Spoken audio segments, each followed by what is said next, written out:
కాంగ్రెస్ లో పొలిటికల్ వారు peak stage కు చేరింది. నేతల మధ్య విభేదాలు ఇప్పుడు అధిష్టానం దృష్టికి వెళ్లాయి.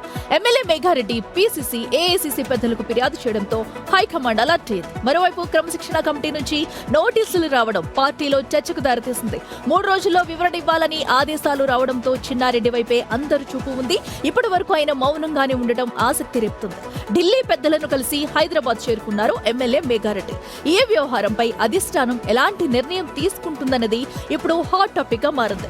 సయోధ్య కుదురుతుందా లేక కఠిన చర్యలు ఉంటాయా అన్నదే వనపర్తి కాంగ్రెస్ లో ప్రధానంగా నడుస్తున్న చర్చ. ఇక మోర్ డీటెయిల్స్ మా ప్రతినిధి శంకర్ లైవ్ లో తీస్తారు. శంకర్, మరి చిన్నారెడ్డి నుంచి ఏమన్నా స్పందన వస్తుంది అనుకోవచ్చా? ఏదైతే షోకాజ్ నోటీసులు ఇచ్చిన తర్వాత కూడా అటు గాంధీ భవన్ కు వచ్చి నోటీసులు వెనక్కి తీసుకోవాలంటూ ఆ కార్యకర్తలు కూడా చెప్పిన వైనం మనం చూసాము. ఇప్పుడేంటి స్పందన వస్తుందా, రాకపోతే ఎలాంటి చర్యలు తీసుకునే అవకాశం ఉంది? కేసకిల ఇప్పటికీ ఈ వ్యవహారం కాస్త వారం రోజులుగా గడుస్తూ వస్తుంది. ఇద్దరి మధ్యలో కూడా పూర్తి స్థాయిలో ఇది పీక్ స్టేజ్ చేరిందని చెప్పాలి. మొత్తంగా ఒకవైపు ఎమ్మెల్యే మేఘారెడ్డి అధిష్టానం వైపు ఏసీసీ పెద్దలకు కూడా పూర్తి స్థాయిలో ఫిర్యాదులు చేసినప్పటికీ చిన్నారెడ్డి మాత్రం మౌనం వీడడం లేదు. అంటే ఆయన శనివారం రోజున గాంధీ భవన్ లో ఎదుటుగా తన అనుచరులతో కలిసి ఒక ధర్నా కూడా నిరసన కార్యక్రమం చేపట్టాడు. అందులో చిన్నారెడ్డి లేకపోయినప్పటికీ కార్యకర్తలంతా కూడా పాల్గొన్నారు. కానీ పార్టీ అధిష్టానానికి ఈ వ్యవహారం కాస్త తలనొప్పిగా మారింది. ఎందుకంటే దీనివల్ల లోకల్ గా ఉన్నటువంటి కార్యకర్తలంతా గందరగోళానికి గురవుతున్నారు. వేరే పార్టీలన్నీ కూడా దీన్ని తమకు అనుకూలంగా మార్చుకునేందుకు ప్రయత్నాలు మొదలుపెట్టింది. ఇలాంటి టైంలో ఖచ్చితంగా అధిష్టానం నిర్ణయం తీసుకోకపోతే మాత్రం ఖచ్చితంగా పార్టీకి పెద్ద దెబ్బనే చెప్పాలి. ఒకవైపు గతంలో జరిగినటువంటి పరిణామాలకు సంబంధించి చాలా సందర్భాల్లో ఇద్దరి మధ్య సయోధ్య కుదిర్చే ప్రయత్నం చేసినప్పటికీ తిరిగి అది రిపీట్ అయింది. మరి ఈసారి సయోధ్య కుదిరిస్తారా లేదంటే చిన్నారెడ్డికి సంబంధించినటువంటి ఈ ఆరోపణలపై క్రమశిక్షణ కమిటీ వేటు వేస్తుందనేది మాత్రం క్లియర్ గా ఇంకా రావాల్సి ఉంది బయటికి. కానీ మొత్తంగా ఈ వ్యవహారంపై పూర్తి స్థాయిలో ఎప్పుడు క్లారిటీ వస్తుందనేది మాత్రం తర్వాత చర్చాంశనీయంగా మారింది. ఎందుకంటే తెలంగాణ రాష్ట్రంలో చాలా చోట్ల కాంగ్రెస్ ముఖ్య నేతలంతా కూడా పార్టీ పైన ఆరోపణలు చేస్తున్నారు. సొంత పార్టీ ఎమ్మెల్యేలపైన ఈ విధమైనటువంటి ఆరోపణలు చేయడం స్థానికంగా పార్టీని దెబ్బతీర్చే విధంగా ఉంటుందని చెప్పి కూడా పార్టీ శ్రేణులంతా కూడా అసంతృప్తి వ్యక్తం చేస్తున్నారు. మరి ఎందుకని అధిష్టానం దీని మీద మేఘారెడ్డి ఢిల్లీకి కూడా వెళ్లారు, ఖార్గేకు లేఖ కూడా అందించి వచ్చారు. మరి ఏంటి ఇప్పటికైనా చిన్నారెడ్డి నుంచి స్పందన వస్తుంది అనుకోవచ్చు? ఒకవేళ రాకపోతే నేరుగా చర్యలు తీసుకునే ఛాన్స్ ఉందా? అటు ఢిల్లీ నుంచి ఎలాంటి వివరణ వచ్చే ఛాన్స్ ఉందనుకోవచ్చు?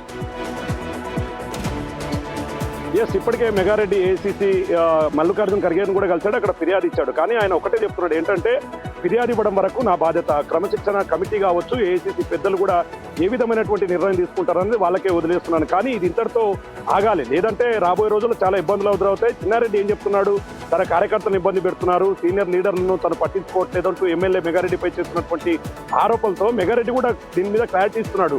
పాత కార్యకర్తలందరూ తమ వెంటే ఉన్నారు, పాత నాయకులకు తను ప్రయారిటీ ఇస్తున్నాడు. కానీ వ్యక్తిగతంగా పార్టీ అధిష్టానాన్ని డబ్బులు తీసుకొని టికెట్ ఇచ్చారని తన మీద పూర్తి స్థాయిలో ఆరోపణలు చేయడం పూర్తిగా దారుణం అంటూ కూడా ఆయన చాలా ఫైర్ అవుతున్నాడు. ఇప్పటికీ ఆయన ఢిల్లీలోంచి రాత్రి హైదరాబాద్కు చేరుకున్నాడు.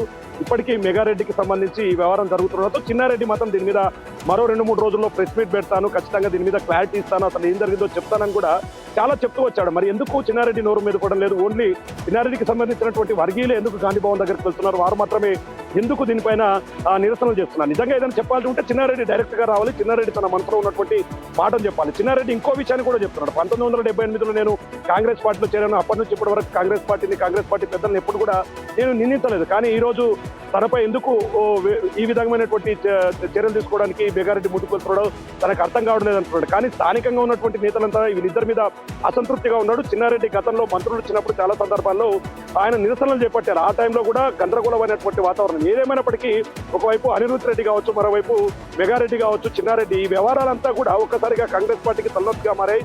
త్వరతగతిన అధిష్టానం దీని మీద నిర్ణయం తీసుకోకపోతే మాత్రం ఖచ్చితంగా వచ్చే ఎన్నికల్లో వేరే పార్టీలు దీన్ని తమకు అనుకూలంగా మార్చుకునే అవకాశాలు అయితే మెండుగా కనిపిస్తున్నాయి. మరి చూడాలి అధిష్టానం నిర్ణయం తీసుకుంటుందా, ఇది ఇంతతో సత్తం అనుకుంటుందా లేకనేది మనం వేచి చూడాల్సిన పరిస్థితి అయితే ఉంది. అక్కడ right Shankar, thank you.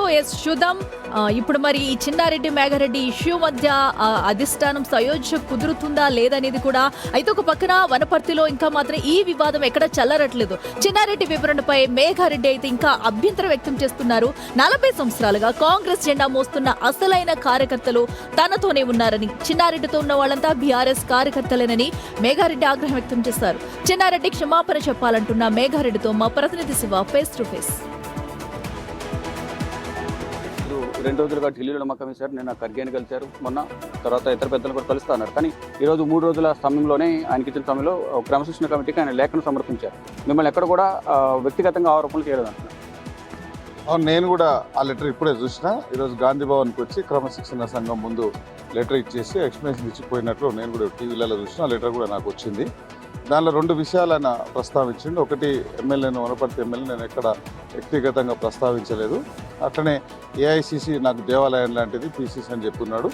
So ఆ రెండింటి మీద నేను నిన్న మొన్న చెప్పిందంతా ఆయన ఆ రోజు స్పీచ్లో మాట్లాడింది దాదాపు 19 నిమిషాలు మాట్లాడాడు. 19 నిమిషాల్లో చాలా మధ్యలో చాలాసార్లు అధిష్టానం మీద, పిసిసి మీద, ఏఐసిసి మీద చాలాసార్లు మాట్లాడిండు. సో ఆయన చెప్పినవన్నీ అబద్ధాలు. ఇంకోటి 3వ విషయం కూడా ప్రస్తావించిండు. పాత కాంగ్రెస్ కార్యకర్తలందరినీ ఆయన అగౌరవపరుస్తున్నాడని, ఒరిజినల్ కొత్తగా వచ్చిన వాళ్ళందరూ ముందర పెట్టుకుంటున్నాడని ఇంకో కామెంట్ చేసిండు. దానికి సాక్ష్యం ఇక్కడున్న దాదాపు 34 మంది ఉన్నారు ఇక్కడ నాతో పాటు.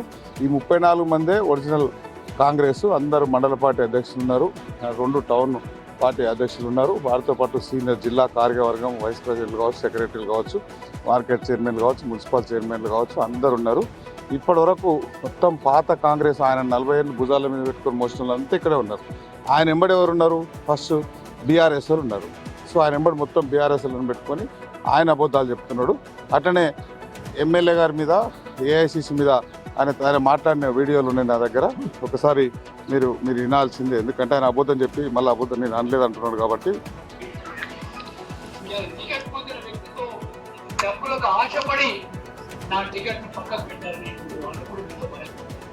విన్నారు కదా. అట్లనే ఇంకో ఏఐసిసి గురించి ఆయన కూడా చెప్తుంది. కాంగ్రెస్ ఎలక్షన్ కమిటీలో టికెట్ క్లియర్ అయిపోయిన తర్వాత పోయాల్సిన అవసరం వచ్చింది. కానీ మధ్యలో ఉండేటువంటి నాయకులు ఢిల్లీలో కానీ నర్సులో కానీ టికెట్ కోసం ఆశపడి ఆయన కూడా చెప్పేది నా వ్యక్తిగత అభిప్రాయం కాదు. 40 సంవత్సరాలుగా కాంగ్రెస్ జెండాను అలాగే కండువాను మోస్తున్న కార్యకర్తలను ఉద్దేశించి వారి యొక్క అభిప్రాయాలను నేను వ్యక్తపరిచాను తప్ప ఆయన వ్యక్తిగతంగా అనలేదు. నా వ్యక్తిగత అభిప్రాయం కాదని చెప్తున్నాను. ఎమ్మెల్యే గురించి వ్యక్తిగత అభిప్రాయాలు అనేది కొద్దిసేపు పక్కన దానికి ఎక్స్ప్లెనేషన్ ఇచ్చిన. ఇక్కడ ఉన్న 40 మందే ఒరిజినల్ కాంగ్రెస్ కార్యకర్తలు, వీళ్ళు తప్ప ఆయన తోలున్నది బీఆర్ఎస్ పార్టీలు. కెమెరామెన్ మల్లేష్తో శివబిక్రి, న్యూఢిల్లీ.